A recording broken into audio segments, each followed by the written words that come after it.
but I'm honored to welcome one of the most accomplished business leaders of our time, the founder and CEO of SoftBank, everybody knows, Masayoshi Son.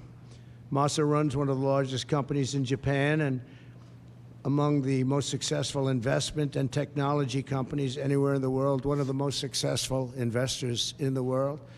And we've just concluded a very productive meeting, and today I'm thrilled to announce that SoftBank will be investing $100 billion in America, creating 100,000 American jobs at a minimum. And he's doing this because he feels very optimistic about our country since the election. And many other people are also coming in with tremendous amounts of money. You probably noticed that a poll was just taken. It's business is literally, in 39 years, there's been nothing like it. It's been the biggest increase. Small business owners gave it a 41% jump. It's the biggest jump that we've had in 39 years. And nobody's ever seen anything like it. And it's just, they're very optimistic. This historic investment is a monumental demonstration of confidence in America's future, and it will help ensure that artificial intelligence, emerging technologies, and other industries of tomorrow are built, created, and grown right here in the USA. One of the beautiful things about Masa is he's very much involved with emerging technology. He probably knows it maybe better than almost anybody. So it's a great honor. And some of you remember after the 2016 election, also SoftBank committed to invest $50 billion in our country, and they did. And are very pleased to say that they kept that promise in every way, shape, and form. And now they're looking to do 100. And I've looked at their books. They do have the possibility of doing more. I'm going to ask them to do a little bit more. But first, I'm going to ask them to speak and just to say a few words. Masa, please. Thank you. Thank you. Please. Thank you. Thank you. Thank you very much. Appreciate it. Thank you, Howard. Thank you so much. I'm very, very excited. I would really like to celebrate the great victory of President Trump. And my confidence level to the economy of the United States has tremendously increased with his victory. So because of that, I'm now excited to commit this $100 billion and 100,000 jobs into the United States. This is double of last time, as President Trump said. Because I say, oh, President Trump is a double-down president. I'm going to have to double down, you know, $100 billion and 100,000 jobs. This is, you know, my confidence level, because that has doubled down. So I am truly excited to make this happen. And of course, business is important, technology is important, but one more thing I'm really hoping is that this President Trump would make the world, bring the world into peace again. That's my additional hope, and I think he will actually make it happen. So anyway, I'm excited to go, and we were discussing, and President Trump said, Masa, you know, double down is not enough. Maybe, you know, go for more, right? That's what I'm going to ask him right now. Would you make it $200 billion instead of he can actually, believe it or not, he can actually afford to do that. Would you do that? Well, my promise is 100, but, you know, he's now asking to do more. I think, you know, with your leadership, my partnership with you, with your support, I will try to make it happen. That's good. All right. 200. He'll make it happen. 200 billion investment. He is a great negotiator. He's a brilliant guy and did an unbelievable job, and the people of Japan and all over the world are very proud of him. They have tremendous respect for him. So when he does what he just did, and I would be surprised if it didn't go to 2. When you say you'll try, I know you'll do it. I will really try. And I need your support, though. You'll have my support. All right. You'll have our country's support. Oh, fantastic. Thank you, Masa, very much. Fantastic. Appreciate it. Thank you. Thank you. Do you want to Great say hello event. to the people of Japan who are all watching? Well, I'm sure our people in Japan are proud to make the partnership of U.S. and Japan be stronger. And I'm very excited to make this happen. Thank you very much. Thank you, Masa. Thank you. Thank you. Thank you. Thank you. Great job. Thank you. It's amazing. It's a great gentleman, a great leader, and a great investor. So to have that offer made, and we have so many companies coming in now that will be announcing, or that will announce themselves. We don't have to be with them to do it, but they'll be announcing. And as I said, small business optimism took a 41-point jump. 41 points. It went up 41 points. That's unheard of. And that's the biggest they think in recorded history, but they know at least a minimum of 39 years. So that's great. But on behalf of the American people, I want to thank Masa for his faith in what's happening with our country and what's happening with the world. There's a whole light over the entire world. Many people, some reporters, in speaking to them, they said, you know, it actually is true. A couple of them are not necessarily friends of mine, but they said it is actually true that there's a light shining over the world. We're trying to help very strongly in getting the hostages back, as you know, with Israel and the Middle East. We're working very much on that. We're trying to get the war stopped, that horrible war that's going on in Ukraine, with Russia, Ukraine. We're going to, we've got a little progress. It's a tough one. It's a nasty one. It's nasty. People are being killed at levels that nobody's ever seen. You know, it's very level fields, and the only thing that stops a bullet is a body, a human body. And the number of soldiers that are being killed on both sides is astronomical. I've never seen anything like it. And rapidly, I get reports every week, and it's not even, you know, it's like just they're going down. Nobody's seen anything like it. It's a very flat surface, a very flat land. That's why it's great farming land. It's the breadbasket for the world, actually. But it's very flat, and there's nothing to stop a bullet but a body. There's no protection, no nothing. And it's what's happening there is far worse than people are reporting for both sides. So we're going to do our best, and we've been doing our best, and we'll see what happens. But since the election, I've been working every day to put the world at ease a little bit, to get rid of the wars. We had no wars when I left office, and now it's the whole world is blowing up. But there's great optimism, and you saw that by SoftBank. Starting on day one, we'll implement a rapid series of bold reforms to restore our nation to full prosperity. We're going to go full prosperity and to build the greatest economy the world has ever seen, just as we had just a short time ago. We had it in my term. We had the greatest economy that the world had seen. We were blowing away everybody. Our country was doubling up on China, doubling up on everybody, and everybody knows it. And then we had to slow it down with COVID, unfortunately, at the end. But even then, I gave it back with a substantial increase of the stock market, bigger than it was pre-COVID, so it was pretty amazing. Already preparations are underway to slash massive numbers of job-killing regulations, eliminating 10 old regulations for every new one. You put a new regulation on, you have to get rid of 10, and we'll be able to do it. And that was about the percentage we had. We cut more regulations than any president has ever cut, by far, actually, by approximately 5 times. Some of those regulations, unfortunately, were put back on, but we'll catch up very quickly. We'll catch up with it. One of the things I'd like to ask the Biden administration, as you probably heard, there are 2 events that took place. We're talking about a friendly takeover, a friendly transition, as they like to say. This is a friendly transition, and it is, but there are 2 events that took place that I think are very terrible. One is that if people don't come back to work, come back into the office, they're going to be dismissed. And somebody in the Biden administration gave a 5-year waiver of that, so that for 5 years, people don't have to come back into the office. It involved 49,000 people. For 5 years, they don't have to go. They just signed this thing. It's ridiculous.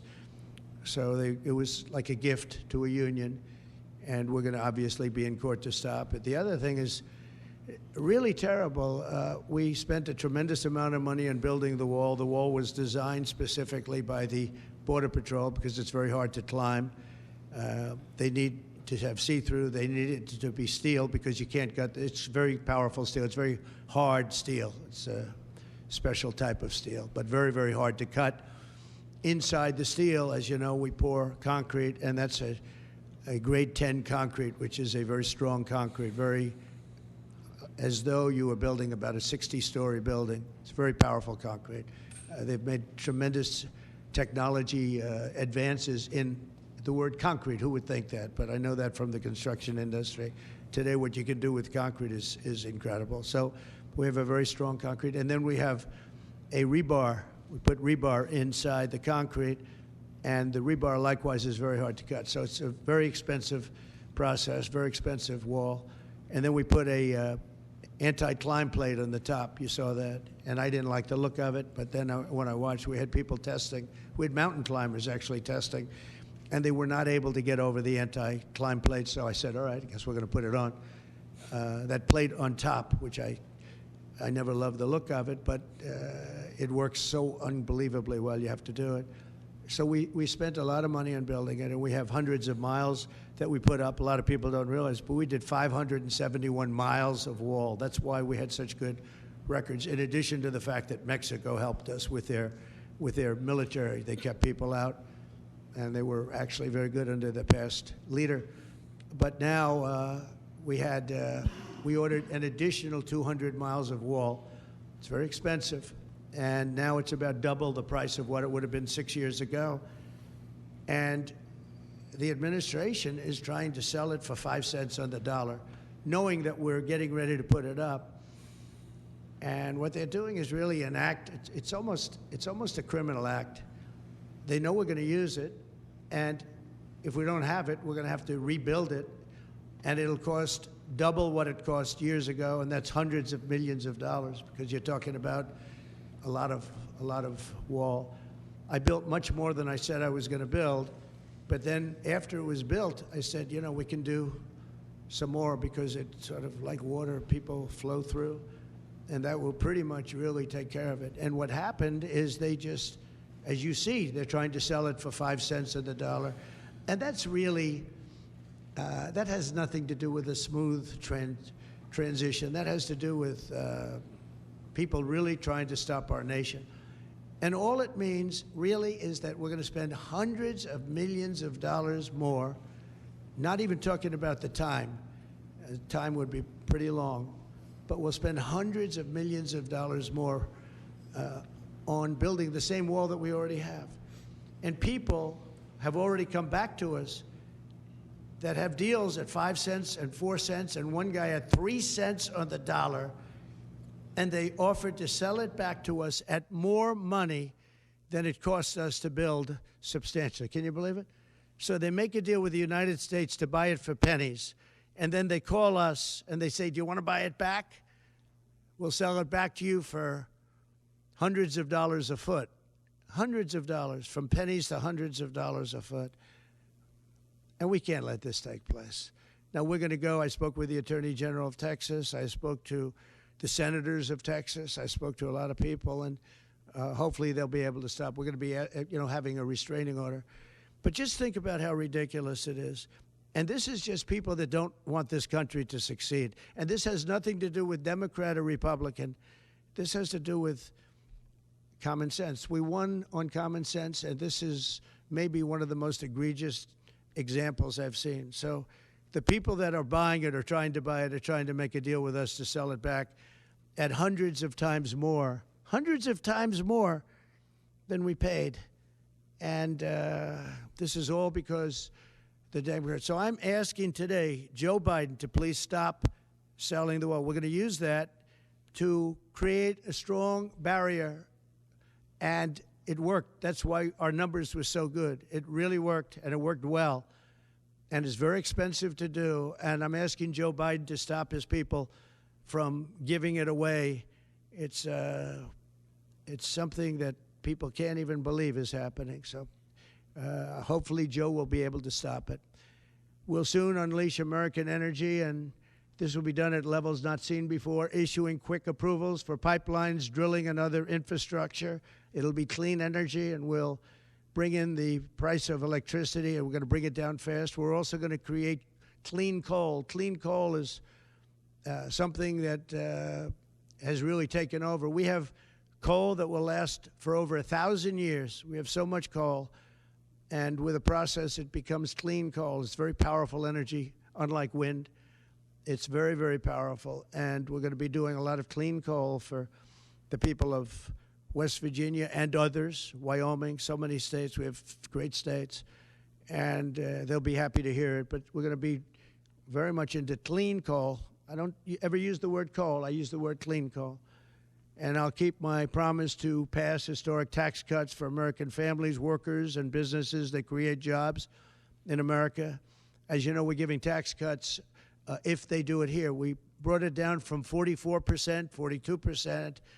In some cases, it was 39%. We brought it all the way down to 21%. And now we're bringing it down to 15%, but only if they make their product, their car, or whatever they're doing in the United States, in the U.S., and people are thrilled. I've had the smartest people on Wall Street call me. They said, "Where'd you get that idea?" And it doesn't seem that complicated, right? But it's nobody. It's like the paperclip. Nobody ever thought of it. One guy thought of it. Everybody looked at it. They said, "Wow, that was a good idea. Why didn't I think of it?" But we're bringing it down 6 more points, and that will put us really at the best level we've ever had for bringing in business. We've never been down to that level.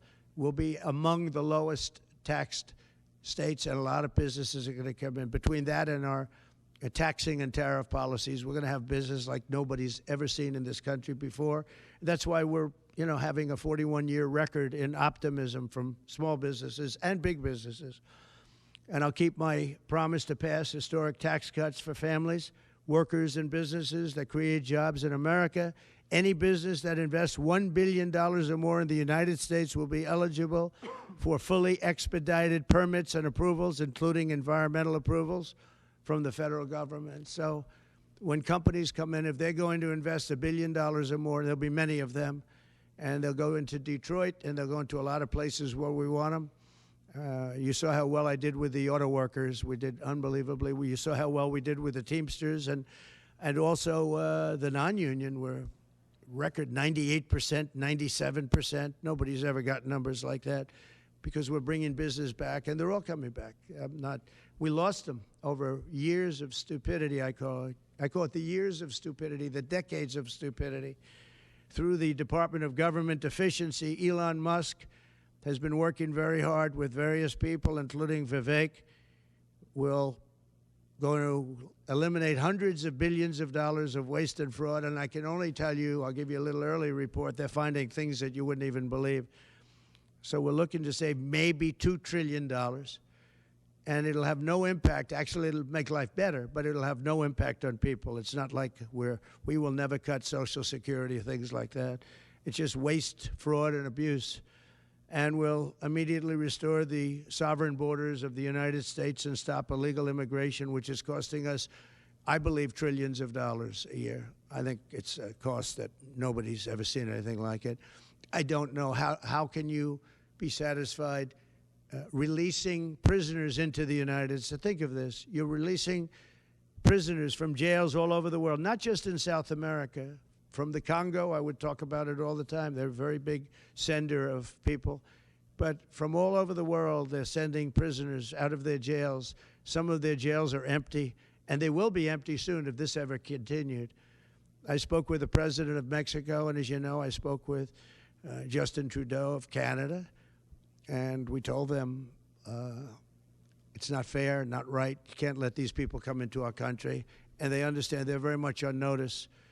And they're going to have to stop this from happening. They're going to have to stop it. We lose a lot of money to Mexico. We lose a lot of money to Canada, tremendous amount. We're subsidizing Canada. We're subsidizing Mexico. That can't go on. And I get along with the people of Mexico and Canada very well, but we can't let that happen. Why are we supporting and giving other countries hundreds of billions of dollars It's not fair. It's not right. And the people of Mexico and Canada fully understand that.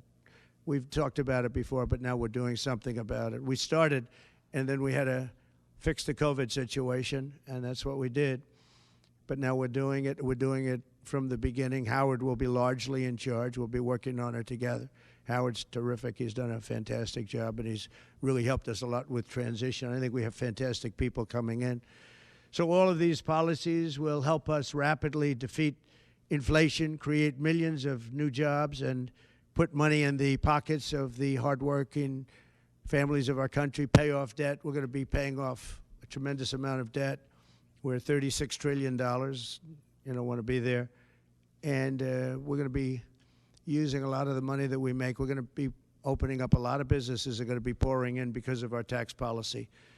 And we're going to use the money that we made to pay off debt and to reduce taxes. We're going to further reduce taxes. If you remember when we reduced them last time, that brought a tremendous amount. We brought it down to 21%, and that was the biggest tax cut in the history of our country. And nobody ever thought this would happen, but this is what's supposed to happen. We actually ended up taking in more revenue at 21 than we did at 40%, which was pretty amazing. But this will be the most exciting and successful period of reform and renewal in all of American history, maybe of global history. The golden age of America, I call it. It's begun. So it's the golden age of America, and that's what it's going to be. And we hope we don't have any intervening problems, because things happen. Like out of nowhere came the China virus. Out of nowhere came other things we don't want to have. You know, when I left, we had no wars. We had no problems. The Middle East was good. We did the Abraham Accords. We did things that nobody thought were even possible. But think of it, 4 years ago, we had no wars. You didn't have Russia going into Ukraine. They wouldn't have done it. They weren't even thinking about it. When they saw what happened in Afghanistan, I think they gave them an idea. But they wouldn't have done it. They would have never gone. President Putin would have never gone in. And now you look at all those people are dead. All those cities are destroyed. You know, it's nice to say they want their land back, but the cities are largely destroyed. They've left Kiev because probably maybe they want to use it or occupy it, but they haven't done it. They've done a lot of damage, but relatively compared to the other cities, very little. But many of those cities are gone. Those beautiful towers, those beautiful buildings that they had are now laying on their sides, destroyed, totally destroyed. The turrets and all of the magnificent 1,000-year-old, 2,000-year-old structures that were very strong are blown to smithereens. You look at some of those cities and not one building standing. So, you know, when you say take over the country, take over what?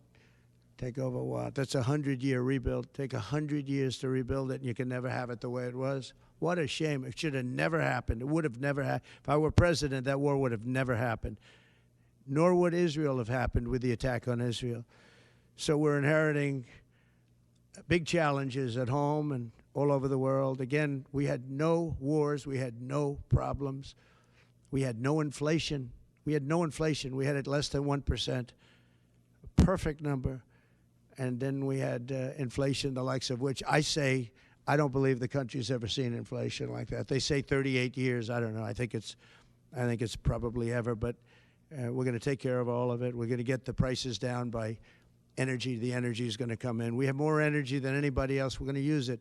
We don't have to buy energy from Venezuela when we have 50 times more than they do. It's just insane what we're doing. So we will not rest until America is richer, safer, and stronger than it has ever been before. And we have a big head start. Last time we didn't. And last time we didn't know the people. We didn't know a lot of things. But by the time we got it up and going, it was incredible. Again, we built the greatest economy in history for that period of time. And we'll do it again. I believe substantially more so, because we understand, number one, the people of Washington. I know them. I didn't know any of them virtually. I relied on other people for recommendations. Some were very good recommendations. We had some great people. Bob Lighthizer, I thought was great. We had a lot of great people. And but we had some people that I wouldn't have used in retrospect, and now I know them better than anybody, better than they know themselves. So once again, I'd like to thank Masa for what he's done with that investment, which will end up being $200 billion, I believe.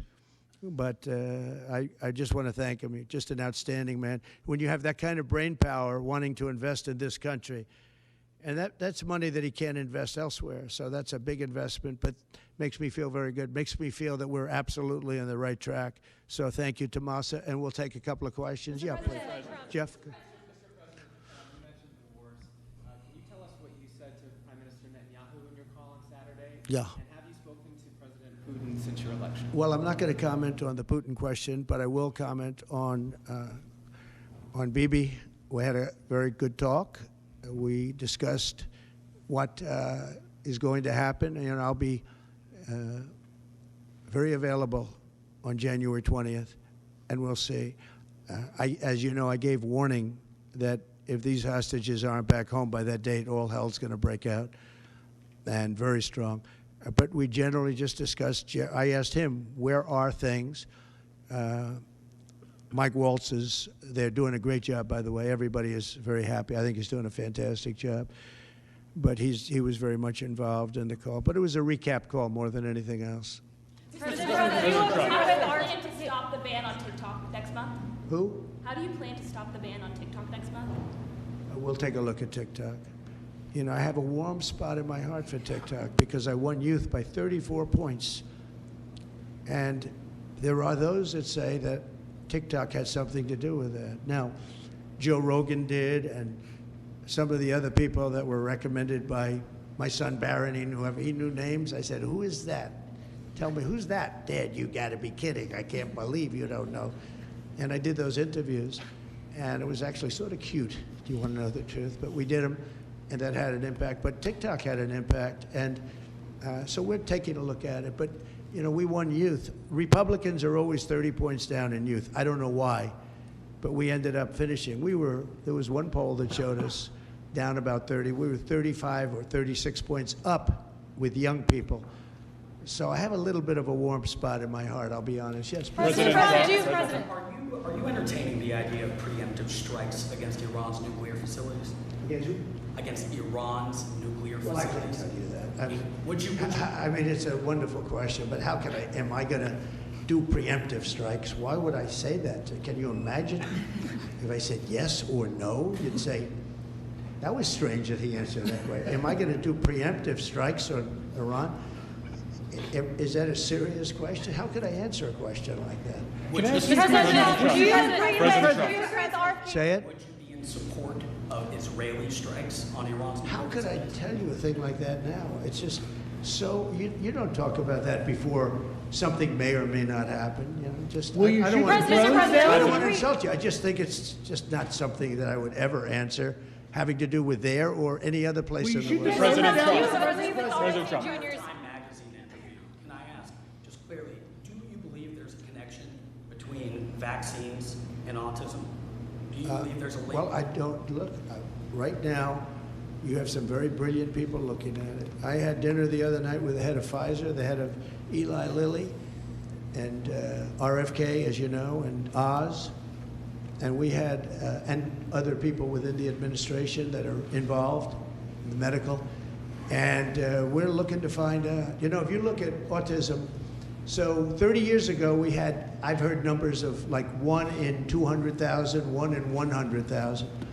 And now I'm hearing numbers of 1 in 100. So something's wrong. There's something wrong.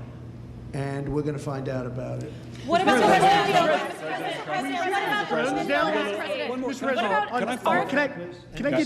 Can I follow up on Robert Kennedy? He's on the Hill today. He's meeting with senators.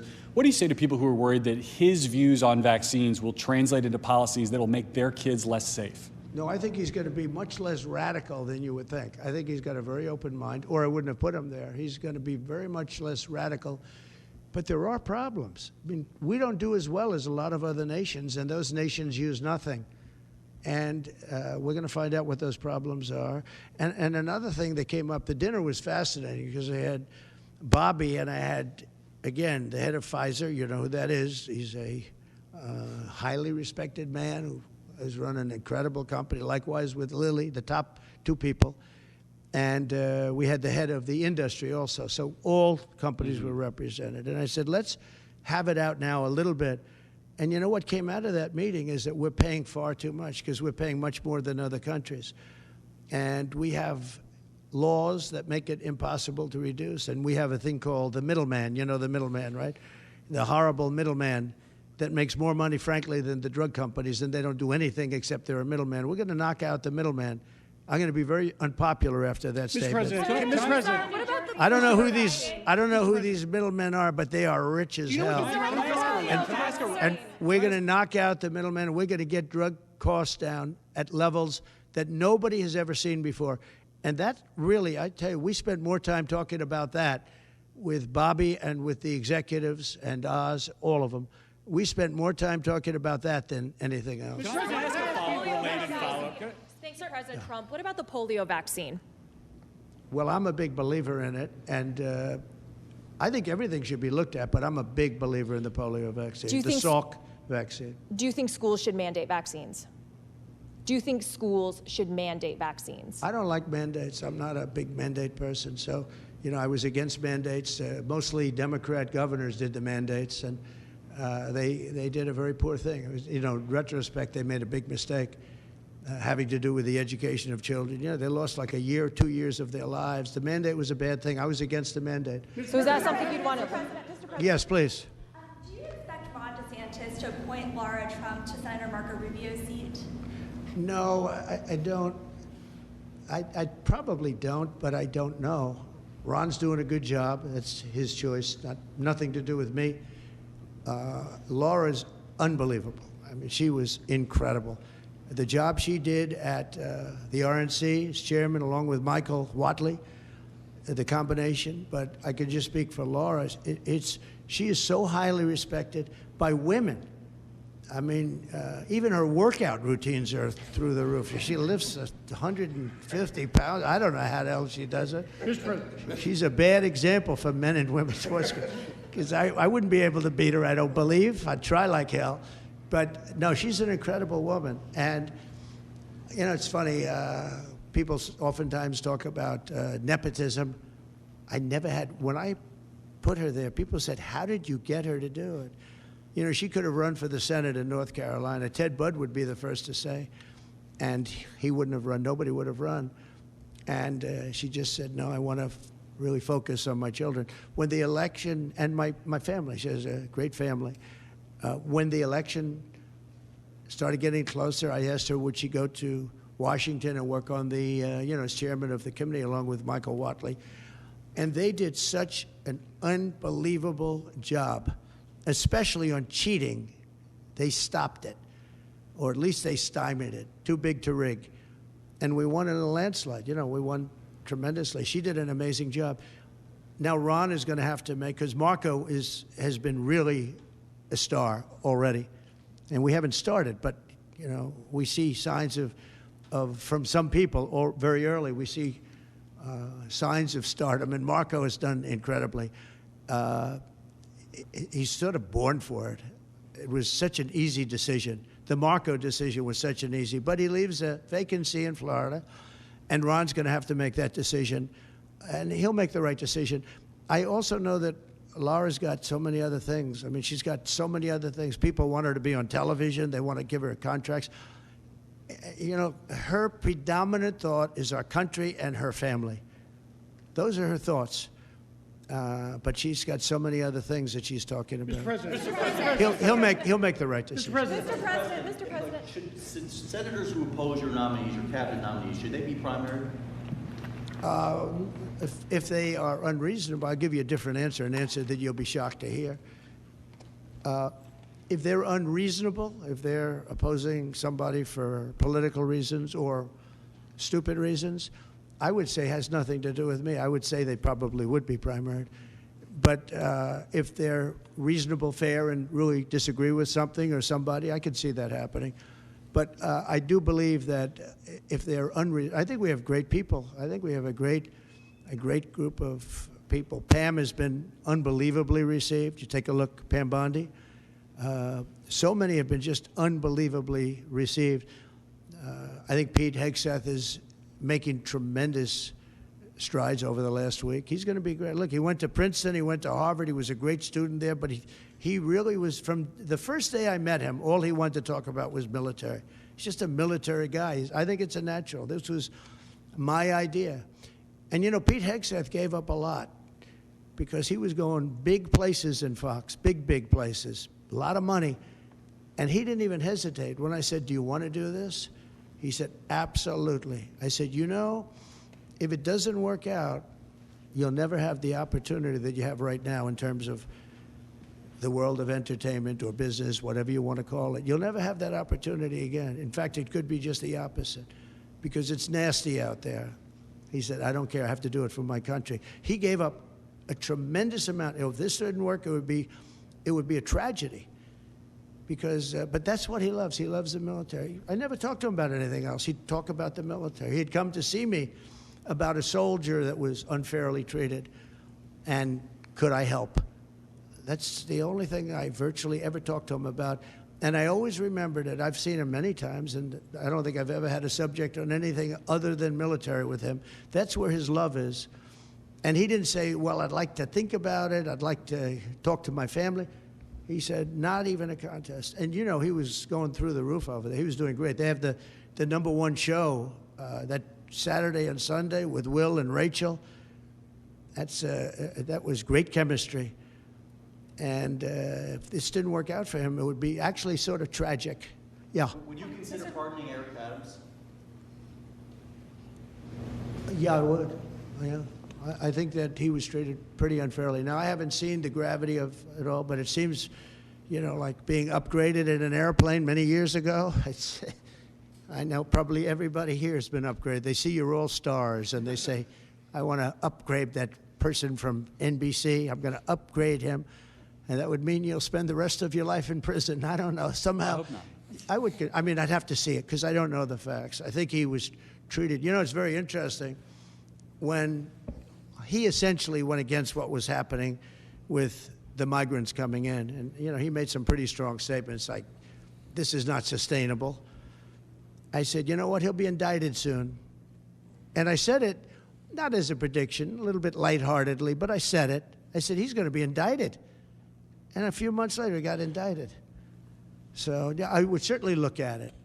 Yes. Mr. President, can I ask you a question about the drones? With 900 troops in Syria, are you planning on pulling them when you get into office, or will you? Well, you know, we had 5,000 troops along the border, and I asked a couple of generals, so we have an army of 250,000 in Syria, and you had an army of 400,000. They have many more people than that. Turkey is a major force, by the way, and Erdogan is somebody I got along with great, but he has a major military force, and his has not been worn out with war. It hasn't been worn out with all of the other things. I mean, he's built a very strong, powerful army. And so we have 5,000 soldiers in between a 5 million person army and a 250,000 person army. And I asked the general, what do you think of that situation? He said, they'll be wiped out immediately. And I moved them out and I took a lot of heat. And you know what happened? Nothing. Nothing. I saved a lot of lives. Now we have 900. They put some back. But 900, if you're talking about two, now one of the sides has been essentially wiped out, but nobody knows who the other side is. But I do. You know who it is? Turkey. Okay? Turkey's the one behind it. He's a very smart guy. They've wanted it for thousands of years, and he got it. And those people that went in are controlled by Turkey. And that's okay. It's another way to fight. But no, I don't think that I want to have our soldiers killed. But I don't think that will happen now anyway because the one side's been decimated. Mr. President, I want to ask you a question about the drones. Are the president concerned about more unrest in that region, or do you think it will calm? Well, nobody knows what the final outcome is going to be in the region. You know, nobody knows who really the final. I believe it's Turkey, and I think Turkey is very smart. He's a very smart guy, and he's very tough. But Turkey did an unfriendly takeover without a lot of lives being lost. I can say that Assad was a butcher. What he did to children. You remember I attacked him with the 58 missiles.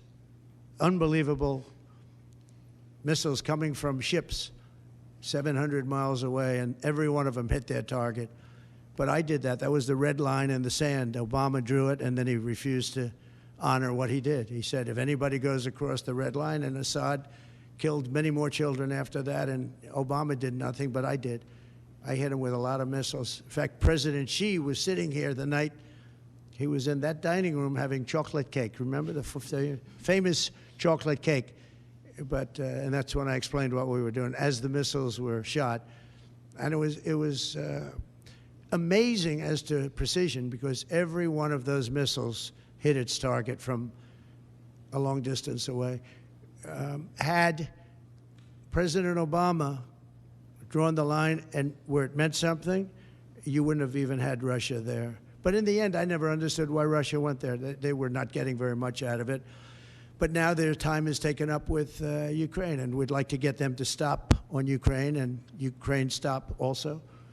As you know, when I went to the cathedral, which was fantastic, the job that they've done in France, and the job that Macron, Emmanuel did a phenomenal job on the rebuilding of that cathedral. It's magnificent, and they did a great thing. And they had great respect for our country. They treated me, meaning I'm the country, I'm the representative of our country, and we were treated with great respect. And one of the people that came to pay his respects is, as you know, Ukraine, Zelensky. And he would like to have peace. He wants peace. Everyone's being killed. It's the worst carnage that this world has seen since World War II. I've had pictures of fields where bodies are lying on top of bodies. Looks like the old pictures of the Civil War, where just bodies are all over. Just if you saw those pictures, you'd feel more strongly about it. It's got to stop. And we're trying to get it to stop. Well, we're gonna see. We're going to be talking. We'll be talking to President Putin, and we'll be talking to the representatives, Zelensky and representatives from Ukraine. We got to stop it. It's carnage. What about the fear here at home of the drones? Thank you. Good to see you. Good to see you. Can you comment on the drones that are flying around New Jersey and ports? It seems like the American people have a big disconnect. The government knows what is happening.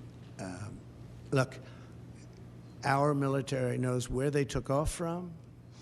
If it's a garage, they can go right into that garage. They know where it came from and where it went. And for some reason, they don't want to comment. And I think they'd be better off saying what it is. Our military knows, and our president knows. And for some reason, they want to keep people in suspense. I can't imagine it's the enemy, because if it was the enemy, they'd blast it out. Even if they were late, they'd blast it. Something strange is going on. For some reason, they don't want to tell the people, and they should, because the people are really, they happen to be over Bedminster. Will you shoot them down? They're very close to Bedminster. I think maybe I won't spend the weekend in Bedminster. I've decided to cancel my trip. Have you received an intelligence briefing on the drones? I don't want to comment on that. Have you been? Do you have any reason to think they're a threat?